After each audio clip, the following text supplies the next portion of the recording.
What's going on YouTube? This is Rybo at the fake bench yet again, and today I have another cut or carry knife review. Today looking at the Spyderco Yojimbo 2. This is a little bit different knife than I typically review. You'll notice it may be a little bit dark right now. So one, I'm working through the whole I don't have a workshop anymore, and two, I'm a natural light guy, so it's kind of dusk right now, the sun is going down. But I thought that the light overhead was harsh. I'm a natural light person. It drives my wife insane because I never want to turn lights on. So you'll have to bear with me. It's not the best lighting. This whole situation is just not the best in general, but we persevere. So Yojimbo 2, like I said, a little bit different knife, but you can see maybe if you've watched the channel for a while why this one may be interesting to me. Number one, I'm a huge Spyderco fan. And number two, I typically like sheep's foot, Warncliffe, cleaver style blades, and so this is kind of all of those things. This is a fighting knife, but this has what I thought was a very utilitarian kind of blade shape, and so I thought I would give this a try. So I've been carrying this for a little bit, and I thought I'll share my thoughts. Let's do a quick size comparison. I'm not going to do the whole measurements like I typically do, just because, again, I don't have all my equipment. I will throw this up here really quick so you can see it's about a 3-inch blade, sharpened blade length, and then you have right under 8 inches overall. I would love to do kind of the thickness and the weight and all that stuff, but I don't have anything that'll allow me to do that. So size comparison real quick. So you have your Paramilitary 2. So you can see it's a little bit smaller, but it's actually a fairly large knife. You can see up against the Sabenza 21 large. So not really a small knife. And that's kind of surprising a little bit because when I first saw this online, I thought it was maybe a tad smaller than it is. All right, so things that I like about the Spyderco Yojimbo 2. So number one, I like the quirkiness. This is something that I say about a lot of Spydercos, but I love that Spyderco is willing to work with these designers and try something that's just a little bit different. I mean, Spyderco really keeps kind of their brand consistency with the whole, obviously, but they're just, it's different, it's unique, and I really love that they're willing to try something like that. It's not going to be for everybody, but I think it's really, really cool. Number two, so this is a compression lock, so I guess that'll be the second thing. I love a good compression lock, but this one is very nice and drop shutty. Let me see, I think my PM2 is the same way. Yeah, PM2 drop shut, but there are some compression locks that don't do this. The Sage 5 comes to mind. There's a couple others, but this is a very nice compression lock that really, really drops shut. That's satisfying. I don't know that that's necessarily, well, actually it is pretty practical because with the Sage 5, I find myself having to release the compression lock and then kind of pushing it against something to close it. This does make closing a lot easier, although you need to make sure that your hand's out of the way. I do really like that. Very smooth. I'd say the action on this knife is very, very good for what it is. It flies out pretty well. You can open it with a Spidey flick like I just did. You can flick it open like this pretty easily. You can also do the slow roll. So all in all, the action on this knife is very, very good. Very smooth, very enjoyable, and just very practical. Other things I like this G10. This is basically the exact same as I have on my PM2, and now I'm thinking that maybe I should have overhead lights on. But this is about the same texture as the PM2, which I find almost the perfect G10 texture. It's grippy without being too grippy. My hands sweat a lot, and so I like to really lock down on a knife. And so I find that this texture is really, really nice. I do wish they do this in some other colors. I'm just, the black to me is super boring, but I like that a lot. Other things that I like about the knife, so S30V, I really like that as a steel choice. That may be my favorite of the mid to higher range steels. I like a steel. I'm never going to be a super steel person. I do not want to have to send my knives out to sharpen them. If you've watched my channel, steels are not something that really interests me. I want something that's going to hold an edge, not rust on me, and that I can sharpen myself.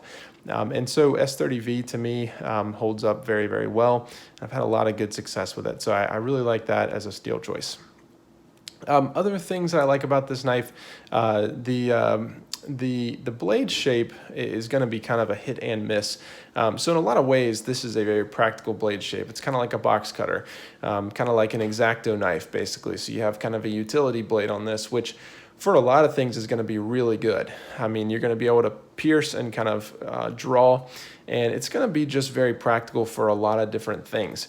However, it does have significant disadvantages, which I'll talk about in a second. But in general, I like kind of what they're going for here. I can't really review this as a fighting knife and never will be able to. But as an EDC knife, I do think that this blade shape does come in handy. And let's see, other things that I like, I don't know. That's probably about it. The spoon clip is kind of, it's whatever.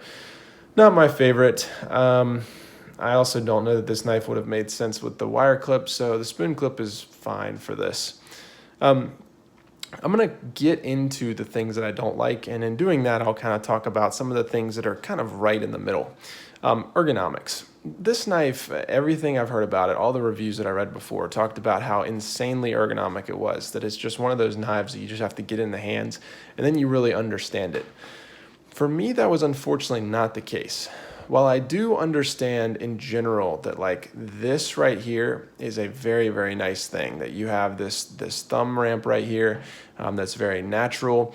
You have these finger grooves here, and you have a lot of space to get your hand on. And so in that sense, it's not a cramped hold, and it does in some ways feel pretty good in the hand combined with the G10.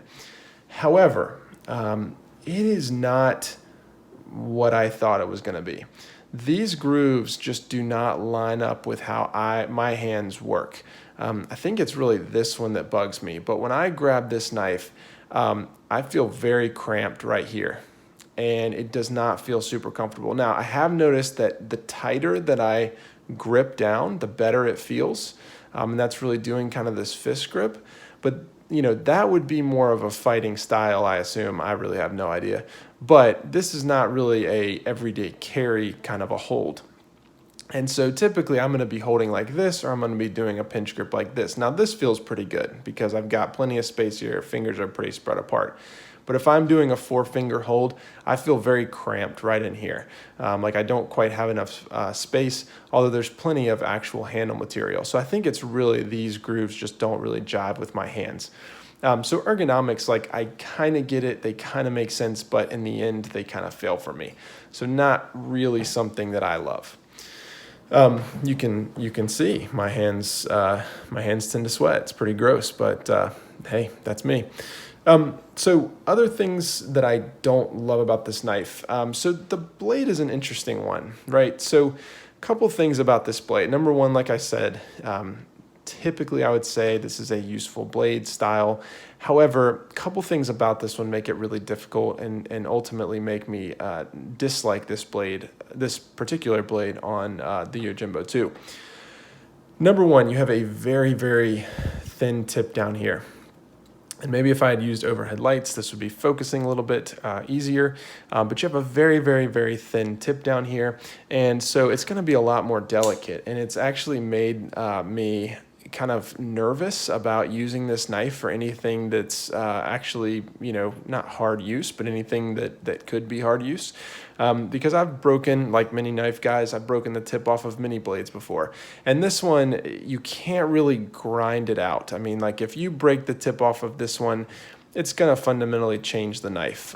You could get something that's somewhat similar, but you're going to have to do a lot of work to get it into a useful kind of a passable shape again. And so that's really unfortunate. I think it's just a bit too much for EDC. I would like that to come down a bit shallower, and I think it would be a lot better from a number of ways. So to me, it's just too thin down here at the tip. And then you have just this huge chunk of blade. The spine on this knife is huge, and this is compared to the PM2. Remember, the PM2, not a small knife. The Yojimbo 2 is a chunk. And so you have this like little blade with this very delicate tip, but this massive spine back here, which is one of the reasons that it drops so nicely, is because it's a very, very thick blade. I think it cuts fairly well. You know, it's not the best slicer in the world. It's done pretty well for the things I've wanted, but it's just a weird combination. And maybe, you know, for fighting purposes or something that means something. Again, I'm just reviewing this as kind of an everyday carry knife. I don't love the blade on this. The idea was really great. The execution, at least for an EDC blade, is not something that I'm a huge fan of. Other things that I dislike, I mentioned the spoon clip is kind of hit or miss. The final thing is just the in the pocket carry. Look, this is a very thick knife. This is a beefy boy. When you compare this to the PM2, which is also thick in the pocket, you have a substantially thicker blade stock, although a smaller overall package in some ways. But this is just very, very heavy in the pocket, and you're definitely going to feel it. You've got a fairly wide, and again, I think PM2 may be a good kind of side-by-side here. But you have, you know, slightly shorter, but you have a fairly substantial width in the pocket. And then also you've got this large Delica style kind of hump back here. And it's just, if you imagine this, it's a lot sticking up out of the pocket. It's a bit awkward. And I'm just not a fan of this knife in the pocket. Plus you have this kind of just very abrupt hump down here. I don't know. It just doesn't really quite work for me. So, you know, it doesn't really carry super well in my opinion. So with that, final conclusions for this knife. So if you've been watching for a while, you probably know how the cutter carry thing goes. But if you haven't, it's probably been a while since I've recapped this. Cutter carry is really how I determine if I'm going to keep a knife. It's kind of a play on words, but you know, for me, a knife is most efficient and a good knife when it can cut well, which is what a knife is intended to do, and then when it carries well, because then I'm going to actually want to have it in my pocket. If it does either one of those two things poorly, chances are I'm not going to keep it in my collection. If it does both of those things very well, chances are it's a knife that I really like. Obviously, there's other things that play into it, ergonomics, steel choice, etc., but those two things are my fundamental things in a knife. For this knife, unfortunately, it does neither one of those things well enough for me, at least. So from a cutting tool, it's too delicate down here for me to actually want to stress test it. It's really beefy back here, and it's just not quite big enough to really do the things I want to do. It is easy to sharpen because you have this very nice edge right here, but ultimately it's just not the cutting machine that I would like. And then it just doesn't carry super well. Doesn't feel good in the pocket. It's pretty big, pretty bulky. It's just not a knife that I find myself reaching for. You are carrying a lot of knife for a 3-inch blade, and that's just something I'm probably not going to do. On top of that, the ergonomics aren't great for me, you know, and it's a very funky and kind of cool knife that I'm glad I got to try, but ultimately this is going to be a cut for me. This is just not a knife that I find myself ever reaching for, and I would much rather move that out of the collection and open that space up for something else. I hope you have enjoyed this cut or carry review, and I'll see you next time.